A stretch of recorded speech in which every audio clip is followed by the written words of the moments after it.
So the theme for today is why does this stuff keep happening to me? When will it ever stop?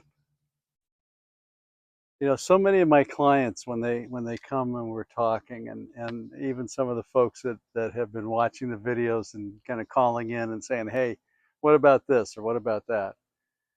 A lot of it is, if you observed yourself, you would recognize immediately, you really would, what the issues are. Why does it keep happening to you?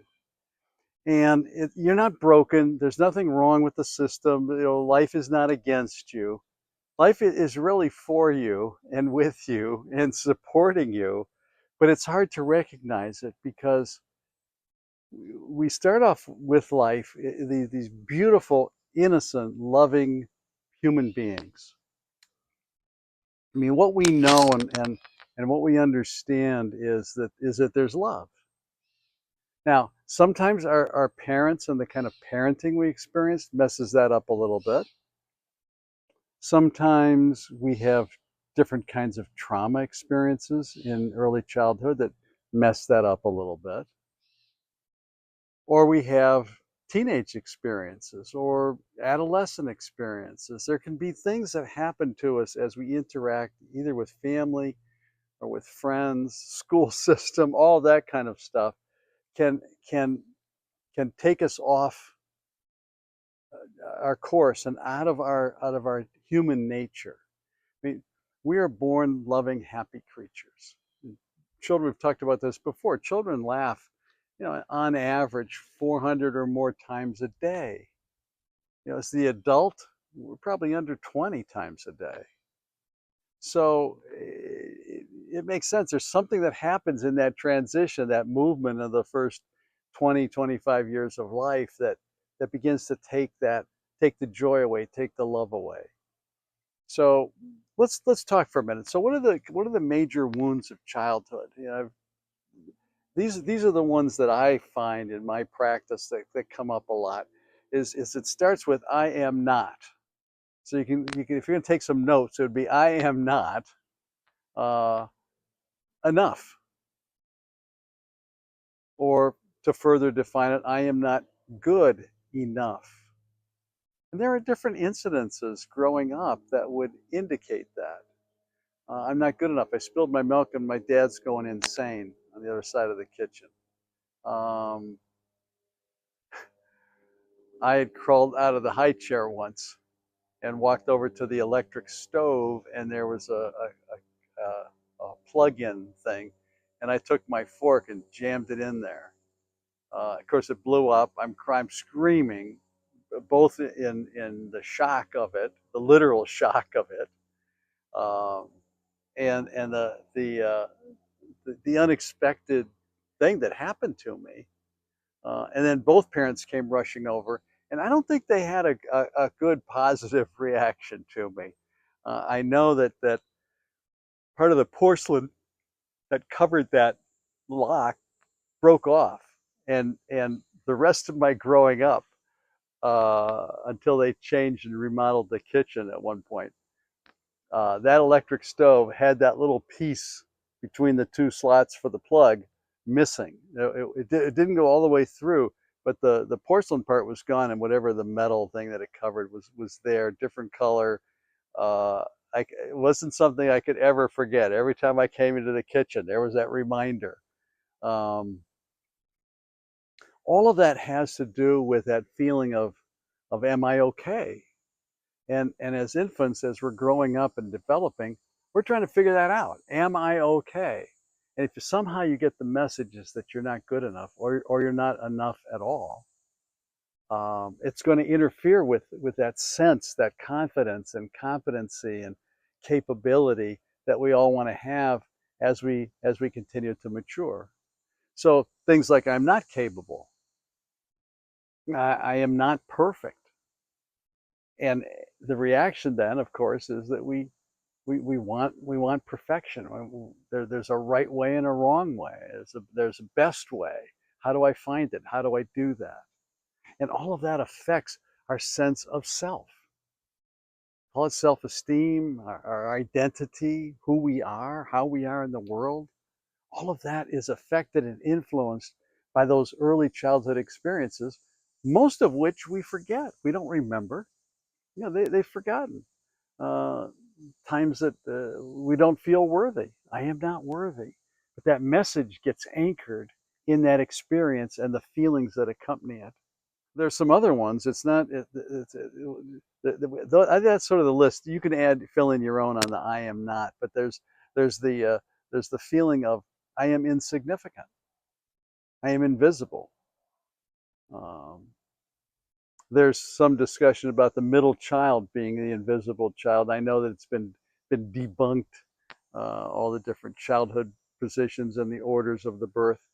But I'm sorry. I think that if you're the first kid, you're the training person for your parents in terms of how to parent, and they will parent differently for the next children. It just happens.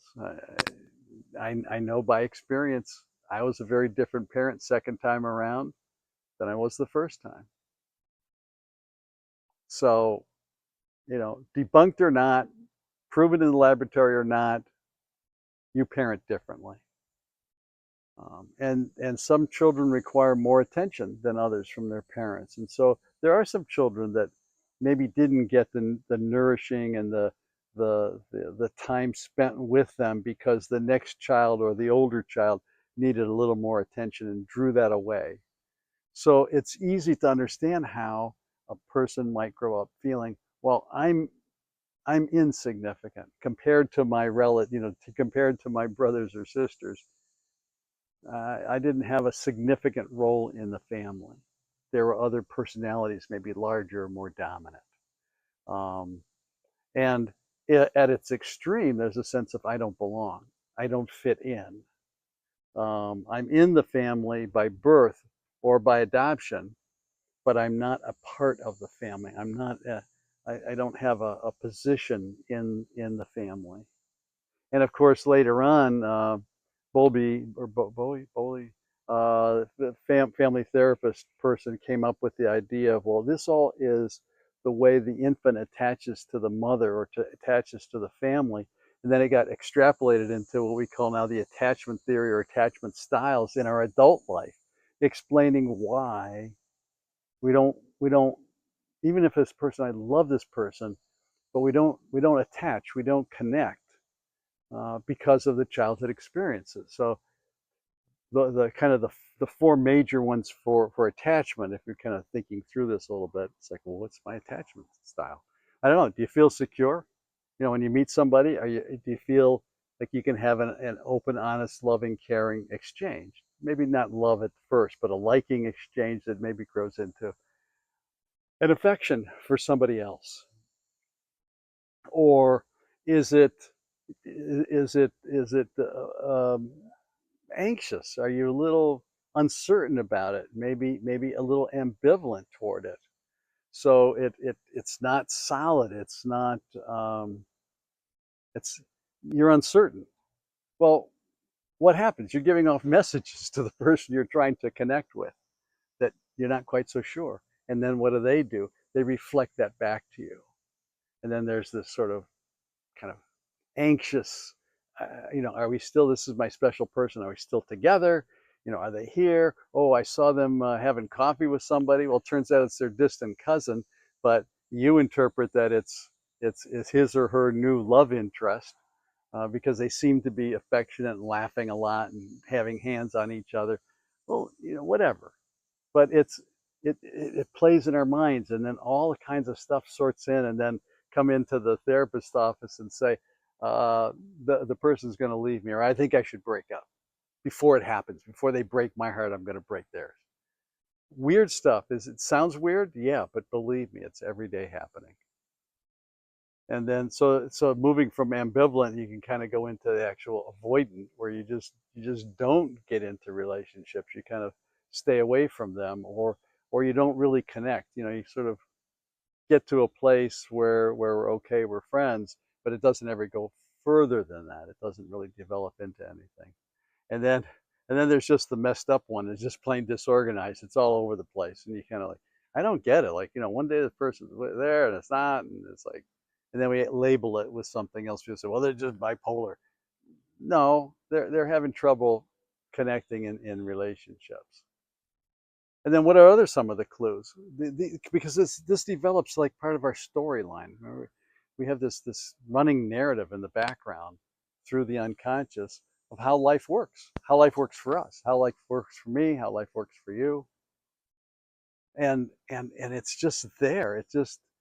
It's amazing when you watch it play out in people's lives, and it's like, oh my God, what's wrong? And then they get seasoned with feelings like shame and guilt and fear and anger, frustration. So you want an answer to the question, why does this keep happening to me? Because you have this unconscious story that's running in the background that it's always going to follow the script. How do you shift and change it? Change the script. Change the patterns. Now, today I want to introduce an idea for how do you do this? How can you interrupt the pattern? What I would suggest that you do is watch yourself for a day. Just become an observer. We all have that observer self to us, that part of us that's kind of monitoring and watching. Usually it's judging, criticizing, telling us what we should and ought to do and all that sort of stuff. Just tell that observer part, I don't want any comment. I just want you to observe. I want to notice what I'm doing.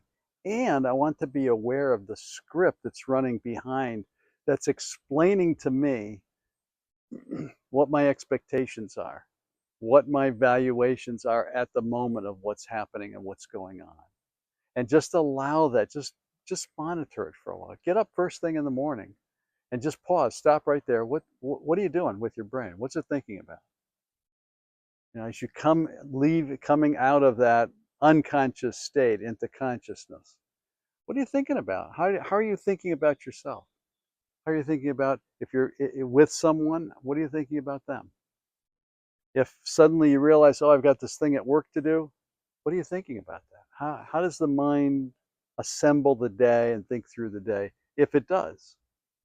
You get up and say, hot dog, I can't wait to be here. I got so many beautiful, wonderful things to do today. Or is it like, oh my God, another day?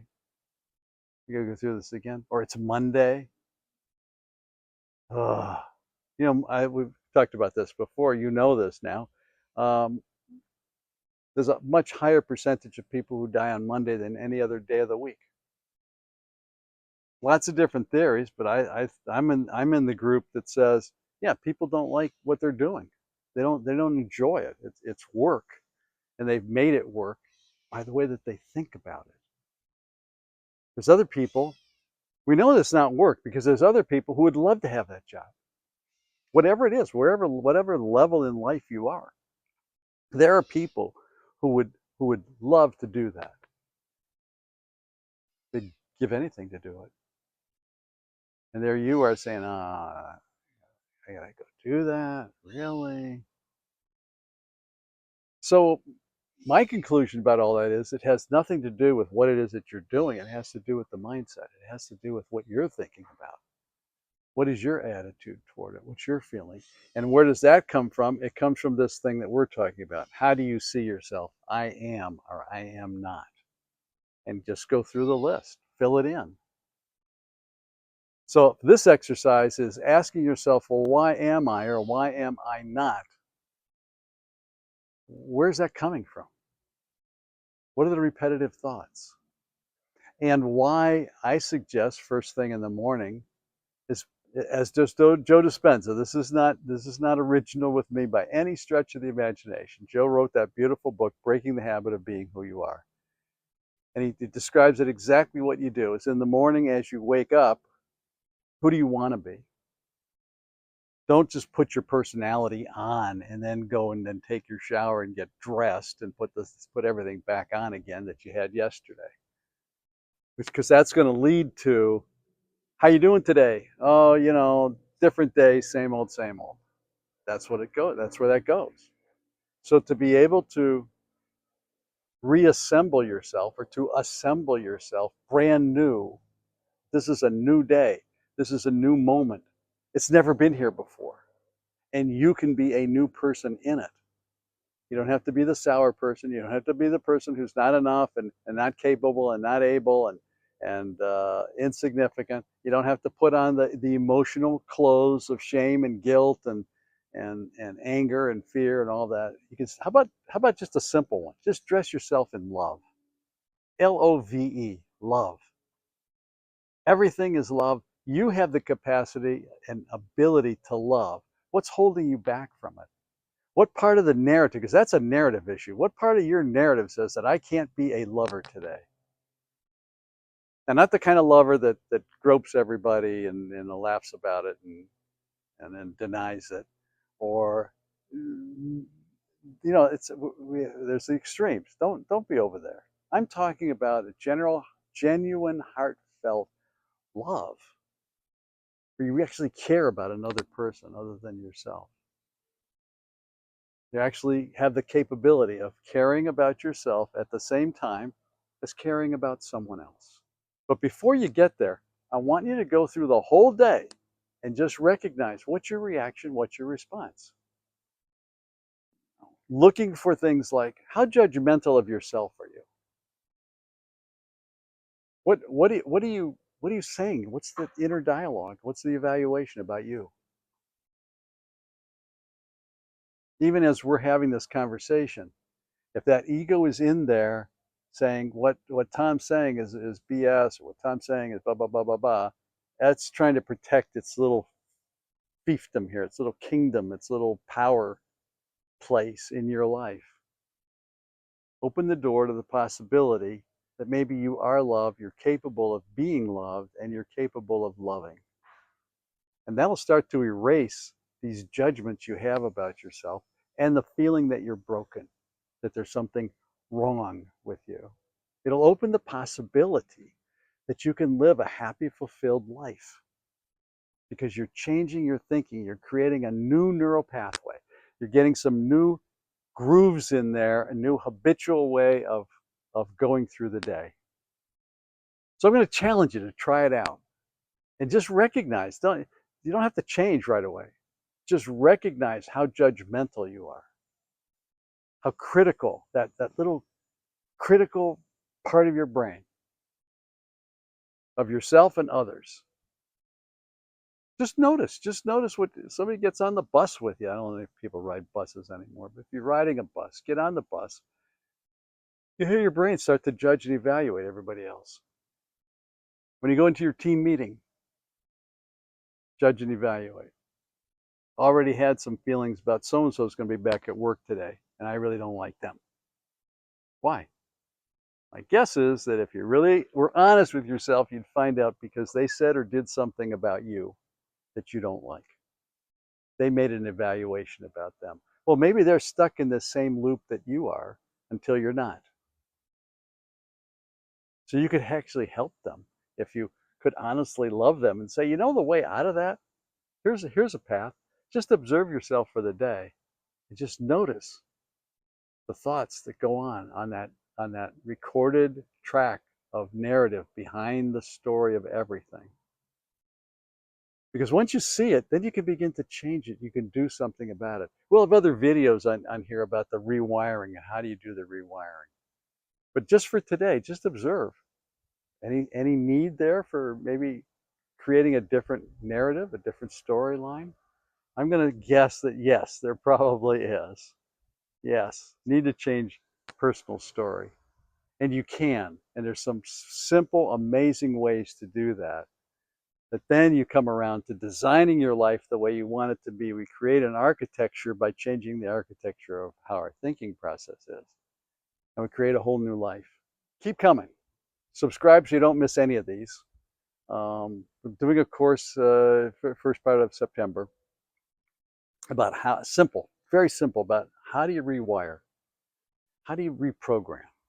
How do you create new neural pathways? What do we do? How do we make that happen? To shift and change your entire experience of life itself. To live a life that's worth living. that you're excited about when you wake up in the morning every day. And at the end of the day, it's like, oh, shucks, I'm having such a great time, but I know I need some rest because I love myself, take care of myself now. Can't wait to continue with you. Thanks for spending some time with me today. And namaste. Begin to see the light and love within you. It's in you.